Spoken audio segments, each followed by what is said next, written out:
And this is Steven. He's going to do some stand-up. Okay. Hello, everybody. My name is Steven. I'm an alpha. No, wait, shit.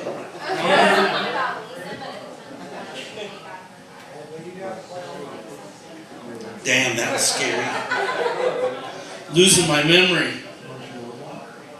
And then they told me I have like ADOS. Attention deficit. Ooh, shiny. You know? I may get lost every once in a while, but don't worry, I'll find my way back. Speaking of getting older, I decided there were a few things that I wanted to do, and this summer I thought I would try them, you know? First, I wanted to try to see how long I could grow my beard, until my wife told me to stop. So far, she hasn't told me to stop yet. Second, I wanted to lose 20 pounds this summer. I'm doing pretty good. Only got 30 to go. You know, it's all right. I'm doing all right. And the last thing was I wanted to try some stand-up. And I've never done stand-up, though I have joked off before. But who hasn't? You know, people were always coming up to me and saying, "Steven, you're so funny. Dude, you should get up there and just tell some jokes." And I figured, you know, half of them probably meant it. The other half just wanted to see me get up here and make an ass out of myself. I did the math. Either way, half the room was laughing. Right? I don't know about you, but I went to public school. And my friends, that's a passing grade right there. So I thought I would go ahead and give it a try. And then, so I got up there, I went to a joke-off competition, and I won. So they called me to the finals, and I went to the finals. What's really funny, it's suddenly everybody has this joke that's so funny. You have to tell this joke, you have to tell it. And if it's so funny, why don't you get up there and tell it? You chicken shit. But, yeah, I caved. I told somebody else's joke. They guaranteed me that if I told it right, I was going to win. So, I got up there, I told the borrowed joke. I was the second to last one to go up. I got the most laughs so far of the night. Things were looking pretty good. Then the next joker went up, well, jokette. So the next person to come up, her name was Nancy Drew. I kid you not. She got laughs just for her name. For the younger crowd out there, you got your smartphones out anyway. Google it and try to stand up. Or keep up. Whatever. But Nancy told the following joke. Little girl came up to her mom and said, "Mommy, I know you told me that when I saw you and Daddy naked on top of each other, that was where babies come from." And Mom said, "Well, yeah." She said, "Well, the other night, I saw you kissing Daddy's lap. What comes from that?" Mom smiled and said, "Lots and lots of jewelry." I'm like, oh, damn. You can't beat a blowjob joke told by a woman named after a fictional female detective. It's not fair. So they called us all up to stage afterwards, and you know, by applause, hand over head, surprise, Nancy Drew won. She must have brought the whole Hardy Boys clan with her tonight. You know? So she's up there getting her prizes and being the total attention whore. And I went back over to talk to my buddy Ken, who was DJing that night, and I told him something that I had noticed. Dude, I thought he was going to pee himself getting back to the microphone. He grabbed the mic, he goes, "Hey everybody, Steven just noticed that Nancy Drew was wearing lots and lots of jewelry tonight." I mean, boom. I got the last laugh, solved that, bitch. So technically I've never done stand-up before, right? So that means you guys are my first. So be gentle. Okay. I just hope you can still respect me in the morning. You know, and I'm okay with this being a one-night stand. You know, it's all right. You know, I'll still joke off. And I'm sure that I'm going to see other groups, other crowds. You know, and even though they'll be bigger, I'll always remember you guys as my first. Wow, that was as awkward as I thought it was going to be. Okay, to start off, I need some help from the audience. You want to help me out with this thing? Sure. What I need you to do is I need you to ask me, what is your job? And then after I answer that question, ask me what's the hardest thing about my job. Oh, God. What's your job? I'm a comedian. What's the hardest? Timing. Damn it. Man, I gotta get that right. I gotta make you guys laugh tonight.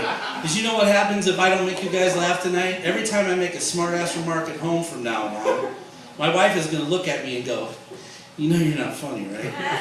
You remember White Flame? Come on. So I'm hoping you came here tonight to be entertained and have a good time.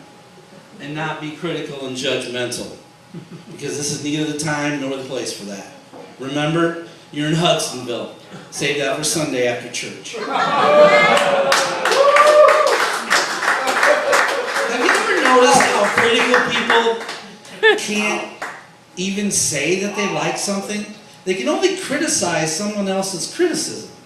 You know, like, Brad, I think that your remarks about Steven's material being lame and not even remotely funny were wrong. Wouldn't it be easier to just say, I thought he was funny, fuck you? You know? Why wouldn't they say that? I don't know. I just don't understand. So I was trying to come up with material, but everything I kept trying to come up with were so politically correct now I can't do anything. You know, you gotta be careful what you say, you gotta be, you can't offend. And there's this like unwritten law in comedy that you can only make fun of your own race, religion, and your life experiences. So I started thinking, well, I used to be in a band way back in the Walkman era. You know, I could probably tell some band stories, but we don't have time. So I'm not even going to go there. I'll save that for a drunker evening. I would like to hear one. Just one. We're all here. You might as well tell one. I got to move on. Oh, come on. And then I suppose I could talk about my high school years, but that was the 70s. You know, if you want to see that, watch Dazed and Confused or that 70s show. They stole all my material anyway. And I can't do any of that stuff. It's already been done. And And I was illegal. going to go to college, but I had this really big decision that I had to make. I couldn't afford tuition and beer, so I made my choice.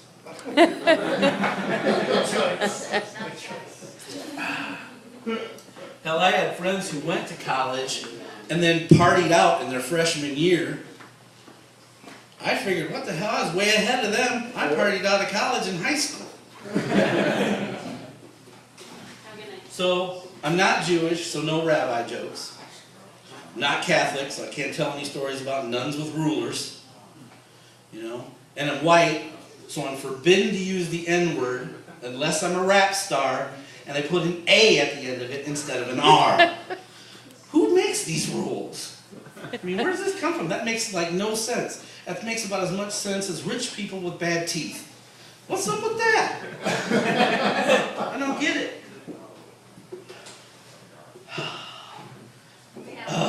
Hang on. Then, using my dad's advice was no help, because he always said, if you can't laugh at yourself, make fun of other people.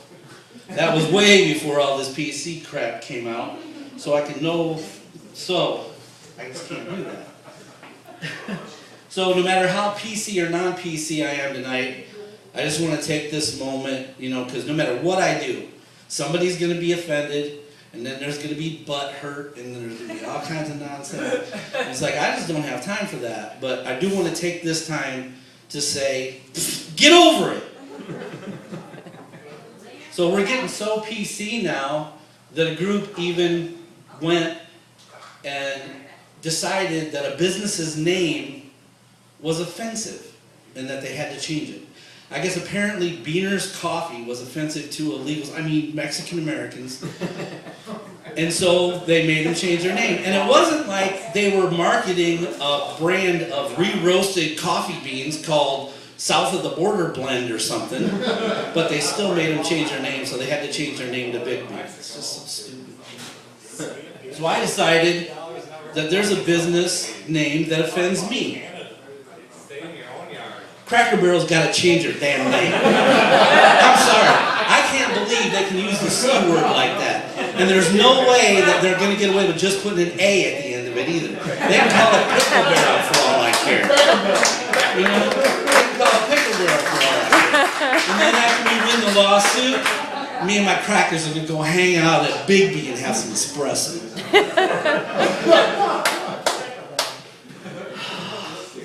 Man, even my sexual orientation keeps me from telling some jokes. You know, yeah, that's right. Hopelessly heterosexual. Sorry, guys. You know, I know that pleases some, and I bet it relieves a hell of a lot of others.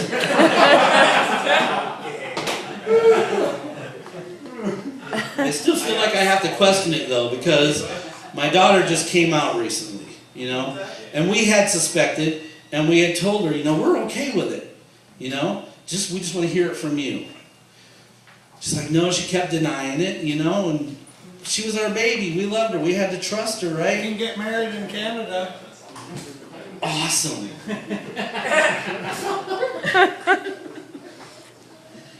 So, stay out there, dude. We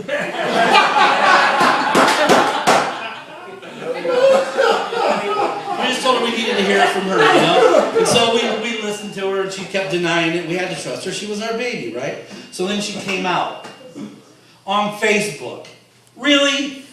I mean, of course I'm upset and disappointed. Not because my daughter admitted that she was a lesbian, but because her girlfriend turned out to be a girl. Because her boyfriend turned out to be a girl, and I can't beat the shit out of a girl. You know, as a dad, I feel cheated. I was supposed to have the opportunity to beat the crap out of some guy that was trying to take my daughter away from me. I guess some things aren't equal. So this brings up more weird shit that I don't understand. Same-sex couples have all the good names. They're saying we're opposite. They're gay. A fun, happy word. You know? It's good. What are we? Straight. No, whoa, wait. Hey, I grew up in the 70s. I was trying to get high all the time. Straight meant something totally different back then. It's all twisted up now. You know, when they have a great logo, rainbow. What do we get? Like a yardstick? I mean, God. So wait a minute, who does their marketing anyway? Oh wait, that's a dumb question. And now for something not so completely different. Same-sex couples want to be legally married. All right. Why? Doesn't seem to be working out so great for the opposite-sex couples, except for maybe the lawyers.